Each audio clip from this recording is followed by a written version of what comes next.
ঢাকায় ডেঙ্গু ও চিকুনগুনিয়ার প্রকোপ ঠেকাতে জোরদার অভিযান শুরু করেছে ঢাকা দক্ষিণ সিটি কর্পোরেশন। বৃহস্পতিবার এডিস মশার লার্ভা পাওয়ায় জিগাতলায় দুটি নির্মাণাধীন ভবনকে 1 লাখ টাকা জরিমানা করা হয়েছে। ডেঙ্গু নিয়ন্ত্রণে কেবল সরকারি উদ্যোগই যথেষ্ট নয়, এর জন্য সাধারণ মানুষের সচেতনতা বেশি জরুরি বলে উল্লেখ করেছেন স্থানীয় সরকার প্রতিমন্ত্রী মীর শাহে আলম।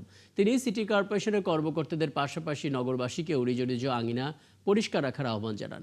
প্রতিটি ওয়ার্ডে এই চিরুনি অভিযান এবং সচেতনতামূলক কার্যক্রম চলমান থাকবে বলে জানান তিনি। অভিযানে নিজে উপস্থিত থেকে ডেঙ্গুর লার্ভা দেখেন এবং স্থানীয়দের সতর্ক করেন। এ সময় স্থানীয়ভাবে সমস্ত ময়লা আবর্জনা দ্রুত পরিষ্কার করারও নির্দেশ দেন তিনি।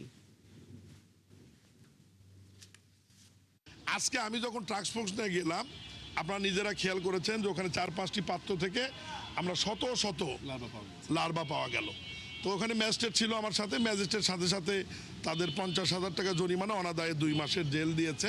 চেষ্টা করছি প্রতিনিয়ত প্রত্যেকটি ওয়ার্ডে আমাদের, যদিও কর্মী সংখ্যা আমাদের কম, কিন্তু তারপরও 10 থেকে 11 জন প্রত্যেক দিন কিন্তু কাজ করছে। তারা নোটিশ দিচ্ছে, যেখানে লার্ভা পাওয়া যাচ্ছে সেখানে আমরা সাবধানের স্টিকার লাগিয়ে দিচ্ছি, মানুষকে সচেতন করছি।